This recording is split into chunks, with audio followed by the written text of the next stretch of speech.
किसी ने भी इसकी उम्मीद नहीं की थी। न एलन मस्क ने, न वॉल स्ट्रीट ने, न ही खरबों डॉलर के इलेक्ट्रिक वाहन उद्योग ने। लेकिन टोयोटा की गुप्त अनुसंधान एवं विकास प्रयोगशालाओं में कहीं गहरे में यह बस हो गया। कुछ ऐसा जो लीक नहीं होना चाहिए था। कुछ ऐसा जो रातों रात इलेक्ट्रिक वाहनों के प्रभुत्व की नींव ही मिटा सकता था। कोई प्रेस कॉन्फ्रेंस नहीं, कोई दिखावटी खुलासा नहीं, बस जापान के आईची में बंद दरवाजों के पीछे एक शांत प्रदर्शन, एक प्रोटोटाइप। कोई बैटरी नहीं, कोई पेट्रोल नहीं, कोई हाइड्रोजन टैंक नहीं, बस पानी। और 48 घंटों के अंदर ही शॉकवेव शुरू हो गई। इलेक्ट्रिक वाहनों के शेयरों का मूल्य 17 अरब डॉलर। टेस्ला लड़खड़ा गया, रिवियन डूब गया, पैनासोनिक लाल हो गया, क्योंकि टोयोटा के सीईओ ने कथित तौर पर जो अनावरण किया है वह सिर्फ एक नया इंजन नहीं है, यह इलेक्ट्रिक क्रांति की नींव पर खड़ी हर चीज के लिए सीधा खतरा है। वर्षा का पानी, नल का पानी, यहां तक कि समुद्री पानी भी। कार हाइड्रोजन स्टोर नहीं करती, यह चलते चलते ही हाइड्रोजन बना लेती है। इसमें कोई दुर्लभ मृदा तत्व नहीं है, कोई सुपरचार्जर नहीं, कोई लिथियम नहीं, बस एक स्थिर रासायनिक प्रतिक्रिया जो हर नियम को बदल देती है। कमरे के अंदर मौजूद सूत्रों ने इस पल को अवास्तविक बताया। एक अधिकारी स्तब्ध होकर चुपचाप खड़ा रहा, दूसरे ने दशकों के प्रोटोकॉल को तोड़ते हुए लगातार 6 मिनट तक तालियां बजाईं। और जापान के जाने माने उदासीन बोर्डरूम के लिए यह कोई उत्साह की बात नहीं है, यह एक भूचाल लाने वाली घटना है। क्योंकि अगर यह तकनीक असली है और शुरुआती लीक से यही पता चलता है, तो भविष्य बैटरियों का नहीं है, यह पानी से जुड़ा है। तो इससे पहले कि यह दब जाए, इससे पहले कि लॉबिस्ट इसे बंद करने के लिए हाथापाई करें, लाइक बटन दबाएं, सब्सक्राइब करें और हमारे साथ बने रहें। क्योंकि जो आप सुनने वाले हैं वह इलेक्ट्रिक कारों के अंत की शुरुआत हो सकती है। हाइड्रोजन के बारे में आप जो कुछ भी जानते थे उसे भूल जाइए। यह मिराई 2 नहीं है। उस कार में ईंधन सेल, एक अलग टैंक और जटिल दबाव का इस्तेमाल होता था। यह साफ सुथरी जरूर थी, लेकिन महंगी थी और बुनियादी ढांचे की कमी थी। यह नया इंजन ऐसा नहीं है, यह दहन है। टोयोटा ने एक संशोधित कक्ष का उपयोग करके आंतरिक दहन इंजन के अंदर सीधे हाइड्रोजन को जलाने का तरीका खोज निकाला है, जो 2000 डिग्री सेल्सियस से ऊपर के तापमान को सहन कर सकता है। नतीजा, एक तेज रफ्तार वाला उच्च प्रदर्शन इंजन जो सिर्फ बांध इस उप उत्पाद भाप पैदा करता है। लेकिन असली क्रांतिकारी पहलू यह है कि यह इंजन हाइड्रोजन को संग्रहित नहीं करता, बल्कि उसे बनाता है। एक विशेष नैनो कैटलिस्ट और एक पीएजो इलेक्ट्रिक पृथक्करण प्रणाली का उपयोग करते हुए यह वाहन वास्तविक समय में पानी के अणुओं से हाइड्रोजन परमाणुओं को अलग करता है। और हां, गाड़ी चलाते समय आप पानी डालते हैं और कार आवश्यकतानुसार H2O को विभाजित करती है, हाइड्रोजन को जलाती है और धुंध के अलावा कुछ नहीं छोड़ती। यह कितना पानी इस्तेमाल करता है? लगभग 5 लीटर प्रति 100 किलोमीटर। न बैटरी जलती है, न ग्रिड ओवरलोड होता है, न दुर्लभ मृदा धातुएं, बस पानी। और हां, टोयोटा का कहना है कि इसमें खारा पानी भी शामिल है। इसके लिए अति शुद्ध प्रयोगशाला द्रव की कोई जरूरत नहीं है। सैद्धांतिक रूप से आप इसे बारिश के पानी या नदी के पानी से भी भर सकते हैं। तो फिर हमने अब तक इसके बारे में क्यों नहीं सुना? क्योंकि यह इंजन नया नहीं है। दरअसल टोयोटा ने इसे 17 साल पहले प्रोजेक्ट H2X नामक एक बेहद गोपनीय कार्यक्रम के तहत बनाना शुरू किया था। यह विचार 2008 में तब आया जब दुनिया का ध्यान लिथियम आयन बैटरियों की ओर बढ़ रहा था। प्रियस के साथ टोयोटा पहले से ही हाइब्रिड कारों में अग्रणी थी, लेकिन उन्होंने एक ऐसी चीज देखी जो दूसरों से छूट गई थी, बैटरी तकनीक की आने वाली सीमाएं। इसीलिए उन्होंने चुपचाप दहन के एक विकल्प पर काम करना शुरू कर दिया, जो खनन, चार्जिंग या कोबाल्ट आपूर्ति श्रृंखलाओं पर निर्भर न हो। 2012 तक प्रोजेक्ट H2X के पास काम करने वाले प्रोटोटाइप थे, लेकिन अचानक यह गायब हो गया। कोई प्रेस विज्ञप्ति नहीं, कोई अंतिम संस्कार नहीं, कोई लीक नहीं, बस सन्नाटा। अंदरूनी सूत्रों का दावा है कि इसकी वजह कोई तकनीकी खराबी नहीं थी, बल्कि दबाव था। तेल कंपनियों, लिथियम लॉबिस्टों और यहां तक कि उनके अपने हाइब्रिड साझेदारों से भी इलेक्ट्रिक वाहन स्टार्टअप तेजी से बढ़ रहे थे और पानी से चलने वाला इंजन कई मौजूदा हितों के लिए खतरा बन सकता था। इसीलिए टोयोटा ने इसे ठंडे बस्ते में डाल दिया। इंजीनियरों को फिर से नियुक्त किया गया और उनमें से कई को राजनीतिक रूप से ज्यादा स्वीकार्य मिराई परियोजना में नियुक्त किया गया। हाइड्रोजन ईंधन कोशिकाओं को ज्यादा सुरक्षित, ज्यादा प्रबंधनीय, विनियमित करने में आसान और नियंत्रण में भी आसान माना गया। लेकिन दुनिया बदल गई। 2024 तक सुर्खियां इलेक्ट्रिक वाहनों की बैटरी में आग लगने की घटनाओं से भरी होंगी। चार्जिंग की मांग के कारण बिजली ग्रिड ठप हो जाएंगे। अफ्रीका और दक्षिण अमेरिका में लिथियम खनन घोटाले सामने आएंगे। और अचानक टोयोटा के बोर्ड को कुछ ऐसा दिखाई दिया जो उन्होंने एक दशक में नहीं देखा था। एक अवसर, प्रोजेक्ट H2X को 2025 की शुरुआत में पुनर्जीवित किया गया और पर इस बार वे बिल्कुल नए सिरे से शुरुआत नहीं कर रहे थे। उन्होंने आईची प्रांत में तापमान नियंत्रित तिजोरी में बंद 3 वाहनों के प्रोटोटाइप खोद निकाले। आधुनिक पुर्जों से सुसज्जित नया परीक्षण स्थल 5 महीनों के भीतर सड़क पर ही आ गया और इसकी खासियत ने इसे बनाने वाले इंजीनियरों को भी हैरान कर दिया। यह गाड़ी 4.3 सेकंड में 0 से 60 किलोमीटर प्रति घंटे की रफ्तार पकड़ लेती है, जो प्रियस प्राइम से भी तेज है और कई इलेक्ट्रिक वाहनों के बराबर है। इसकी अधिकतम गति 180 किलोमीटर प्रति घंटा है और चढ़ाई पर टॉर्क में कोई गिरावट नहीं आती। रेंज 50 लीटर पानी भरने पर 760 किलोमीटर की अद्भुत दूरी। और ईंधन भरने की प्रक्रिया, कोई $20 लाख का हाइड्रोजन स्टेशन नहीं, कोई इलेक्ट्रिक चार्जर नहीं, बस एक बगीचे की नली। आप इसे ऑन बोर्ड पोर्ट से जोड़ते हैं, एक स्विच दबाते हैं और 3 मिनट से भी कम समय में टैंक भर जाता है। और इलेक्ट्रिक वाहनों के उलट आपको रिचार्ज के लिए घंटों इंतजार नहीं करना पड़ता। रेंज की कोई चिंता नहीं, समय के साथ बैटरी खराब नहीं होती। इससे भी ज्यादा चौंकाने वाली बात यह है कि गैसोलीन इंजन की तुलना में इसका रखरखाव ज्यादा आसान है। टोयोटा के इंजीनियरों का दावा है कि तुलनात्मक दहन इंजनों की तुलना में इसकी टूट फूट की दर 42% कम है। क्यों? क्योंकि जल वाष्प ही एकमात्र निकास है। कार्बन जमाव नहीं होता, कालिख नहीं जमती और आंतरिक घटकों पर तापीय तनाव काफी कम होता है। 2000 के दशक में एक दबी हुई विज्ञान परियोजना के रूप में शुरू हुआ यह मॉडल अब इलेक्ट्रिक वाहन उद्योग के लिए अब तक का सबसे बड़ा अस्तित्वगत खतरा बन सकता है। और आगे जो कुछ भी होगा वह दुनिया के हर कार निर्माता, हर खनन कंपनी, हर बैटरी स्टार्टअप को झकझोर सकता है। क्योंकि जैसे ही इसका बड़े पैमाने पर उत्पादन शुरू होता है, सब कुछ बदल जाता है। और अब तक टोयोटा ने उत्पादन के लिए तैयार कई वेरिएंट पर आंतरिक परीक्षण शुरू कर दिया है। टोयोटा ने इलेक्ट्रिक वाहनों की दुनिया में जो तहलका मचा दिया, उसके लिए कोई भी तैयार नहीं था, टेस्ला भी नहीं। क्योंकि अगर इस इंजन में जो है वो सच है, तो पूरी ईवी सप्लाई चेन, जो $1 ट्रिलियन से ज्यादा के उद्योग की जीवन रेखा है, एक खामोश अदृश्य सुनामी की चपेट में आ गई है। टेस्ला के गीगा ने वादा में चुपचाप दहशत फैल गई। बैटरी मॉड्यूल, जिन्हें कभी टिकाऊ परिवहन का मूल माना जाता था, अचानक अप्रचलित हो गए। लिथियम अब जरूरत नहीं, कोबाल्ट और निकल अप्रासंगिक। कंसास में $4 अरब का पैनासोनिक बैटरी प्लांट, फंसी हुई पूंजी का एक टाइम बम। ल्यूसिड, रिवियन और यहां तक कि जीएम जैसी दिग्गज कंपनियों के अधिकारियों को कथित तौर पर प्रोटोटाइप लीक के 24 घंटे से भी कम समय बाद बंद दरवाजों के पीछे की बैठकों में बुलाया गया। हर बोर्ड रूम में एक जैसी ही फुसफुसाहट थी, अगर यह पानी का इंजन असली है तो बस हो गया। बात सिर्फ सामग्री की नहीं थी, बात बुनियादी ढांचे की थी। पूरे अमेरिका में हजारों चार्जिंग स्टेशन, पूरा सुपर चार्जर नेटवर्क, सब बेकार हो गया। रिसाइकलिंग स्टार्टअप्स, जो अपना भविष्य मृत लिथियम सेल्स पर दाम लगा रहे थे, पहले से ही कर्मचारियों की संख्या में कटौती कर रहे थे। उन्हें दीवार पर लिखी इबारत समझ आ गई थी, आप उस चीज को रिसाइकिल नहीं करते जिसका आप इस्तेमाल नहीं करते। और जैसे ही उद्योग जगत ने इस तकनीकी भूचाल को समझना शुरू किया, आंकड़े धीरे धीरे आने लगे। यह कोई विज्ञान कथा वाला प्रोटोटाइप नहीं था जिसके लिए दुर्लभ मृदा तत्वों और प्लैटिनम लाइन वाले ईंधन सेलों की जरूरत होती। इंजन की कुल लागत $1320, एक मानक ईवी ड्राइवर ट्रेन की लागत का 1/3 से भी कम।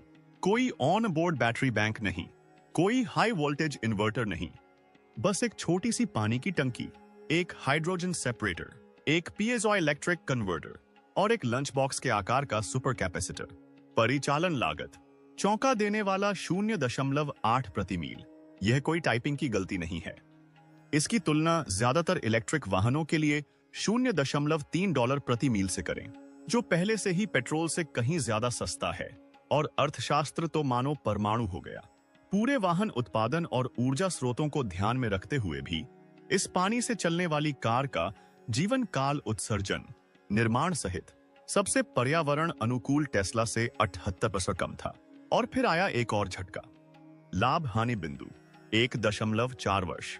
एक औसत उपयोगकर्ता ईंधन की बचत के जरिए इतनी जल्दी पूरा प्रीमियम वसूल कर लेगा। उसके बाद यह लगभग मुफ्त परिवहन है, हमेशा के लिए। तो इस चीज के अंदर कौन सा जादू छिपा है? इसके मूल में वह चीज है जिसे इंजीनियर कभी असंभव कहते थे। एक पीजोइलेक्ट्रिक अल्ट्रासोनिकेटर। उच्च आवृत्ति वाले यांत्रिक कंपनों का उपयोग करके यह पानी के अणुओं को मांग पर तुरंत हाइड्रोजन और ऑक्सीजन में विभाजित कर देता है। यह न तो संग्रहित है, न संपीड़ित है, न ही विस्फोटक है। हाइड्रोजन एक छोटे दहन कक्ष को ऊर्जा प्रदान करता है, जबकि ऑक्सीजन बाहर निकाल दी जाती है या पुनः अवशोषित कर ली जाती है। ऊर्जा को लिथियम आयन पैक द्वारा नहीं, बल्कि एक सघन सुपर कैपेसिटर एरे द्वारा बफर किया जाता है, जो करंट को स्थिर करता है और कार की अपनी गतिज गति से रिचार्ज करता है। कोल्ड स्टार्ट -22 डिग्री सेल्सियस पर पर सत्यापित, यानी यह सर्दियों में भी काम करता है। उत्सर्जन प्रयोगशाला में सत्यापित। ऑक्सीजन और पानी की बूंदें, बस न नॉक्स, न CO2, न स्मॉग। ठंडी सुबह में टेल पाइप से निकलती भाप ही इस बात का एकमात्र संकेत है कि कुछ चल रहा है। और शायद सबसे बड़ी बात यह है कि वहां कोई हाइड्रोजन टैंक नहीं है, न कोई संपीड़न, न ही आग लगने का कोई खतरा। इंजन चलते समय अपनी जरूरत के अनुसार ऊर्जा उत्पन्न करता है, जैसे कोई पोर्टेबल पावर प्लांट पानी और हवा से चलता हो। तो फिर दुनिया खुश क्यों नहीं हो रही? क्योंकि कुछ बहुत ताकतवर लोग गुस्से में हैं। लीक के 48 घंटों के भीतर यूरोपीय संघ के नियामकों ने कथित तौर पर सभी सिंथेटिक ईंधन और वैकल्पिक हाइड्रोजन मानकों की समीक्षा के लिए एक आंतरिक निर्देश जारी कर दिया। अनुवाद: इसे बदनाम करने का कोई रास्ता ढूंढो। टेक्सास के तेल लॉबिस्ट एक ऐसे ईंधन स्रोत से आने जिसमें ड्रिलिंग, पाइपलाइन या रिफाइनिंग शामिल नहीं है, इस घोषणा को एक PR स्टंट बता रहे हैं, जबकि वे निजी तौर पर आपातकालीन ईंधन कर सुरक्षा के लिए लॉबिंग कर रहे हैं। एक अमेरिकी सीनेटर ने कथित तौर पर एक विधेयक का मसौदा तैयार किया था, जिसमें गैर कृषि वाहनों के उपयोग पर जल उपयोग कर लगाने का प्रस्ताव था। पानी पर टैक्स, आप इसे गढ़ नहीं सकते। चीन में ऑटोमोटिव अनुसंधान एवं विकास विभागों ने विश्वविद्यालय साझेदारी से मिराई के पुराने दस्तावेज निकालना शुरू कर दिया है। रिवर्स इंजीनियरिंग पहले ही शुरू हो चुकी है। जापान के अर्थव्यवस्था मंत्रालय को कथित तौर पर चेतावनी दी गई थी कि बौद्धिक चोरी अब अपरिहार्य है। जैसे ही यह खबर फैली, टेस्ला ने एक चौंकाने वाला कदम उठाते हुए साइबर ट्रक ड्राइव ट्रेन के सभी अपग्रेड को रोक दिया।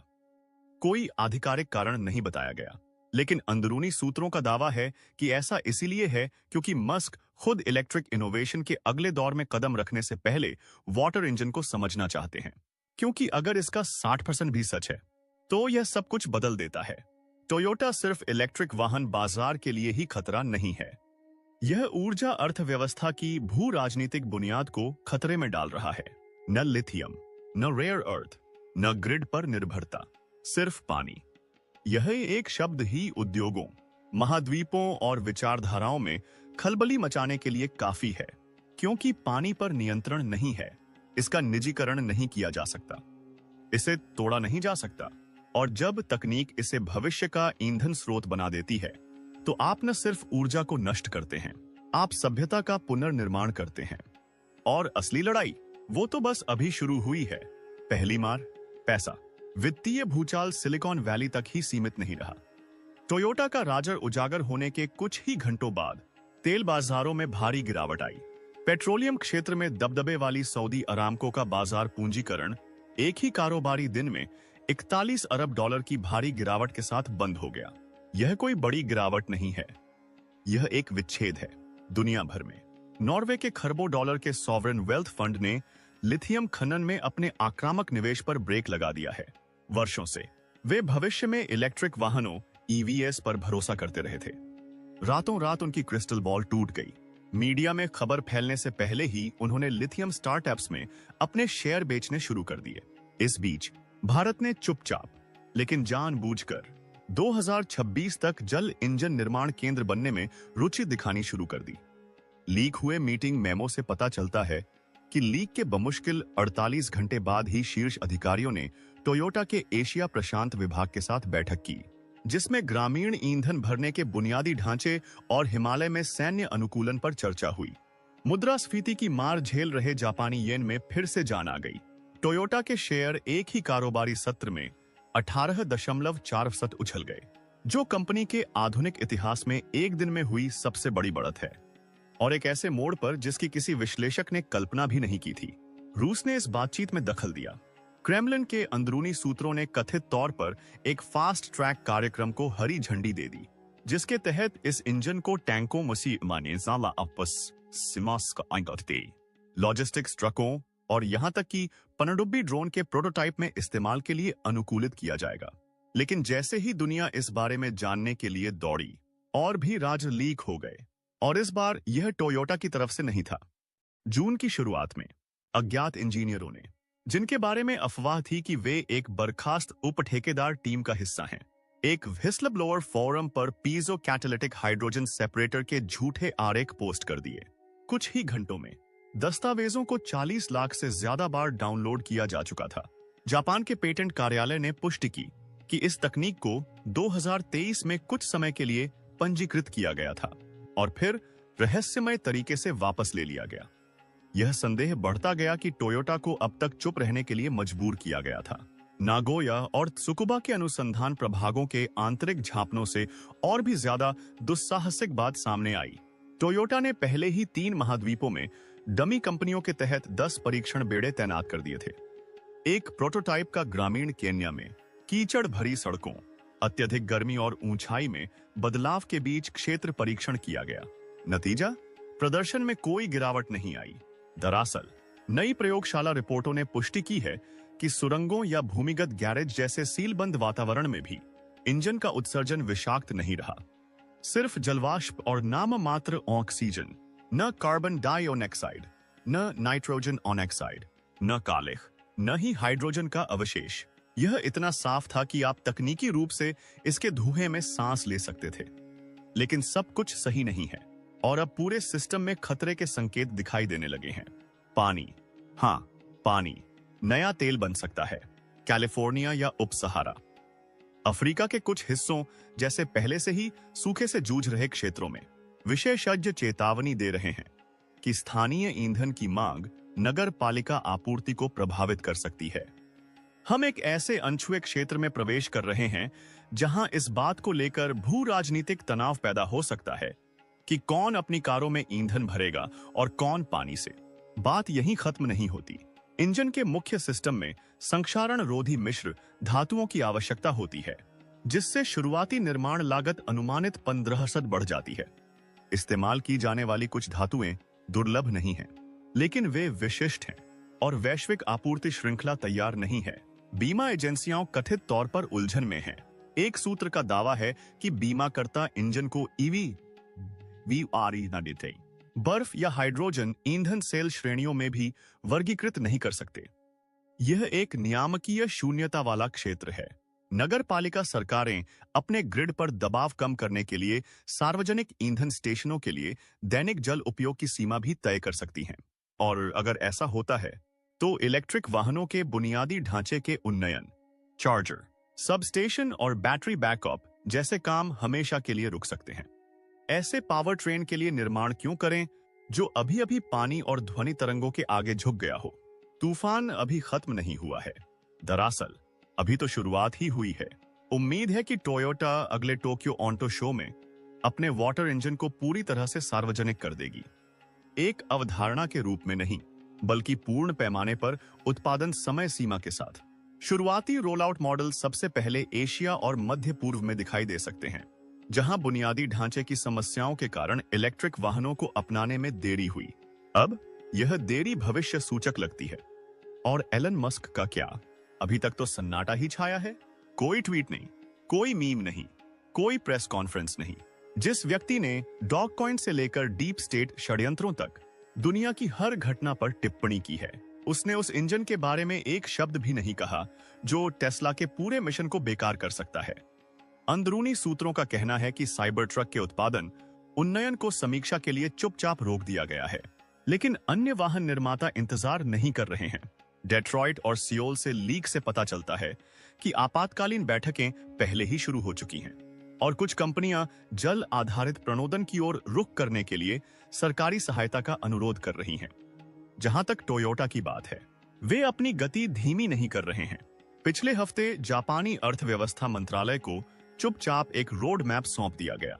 लक्ष्य 2027 तक प्रतिवर्ष 10 लाख जल इंजन। यह सिर्फ इलेक्ट्रिक वाहनों का अंत नहीं है, जैसा कि हम जानते हैं। यह पूरी वैश्विक ऑटो इंडस्ट्री के लिए रीसेट बटन है। डेट्रॉइट से लेकर दुबई तक, चार्जिंग केबल से लेकर कोबाल्ट खदानों तक, सब कुछ अब खतरे में है। यह क्रांति टेलीविजन पर नहीं दिखाई जाएगी। यह चाबी घुमाने और पानी की बौछार से शुरू होगी वे हो जाएगी। अगर यह सिर्फ शुरुआत है, तो आप आगे जो भी होगा उसे मिस नहीं करना चाहेंगे। तो सब्सक्राइब करें और शॉकवेव से आगे रहें।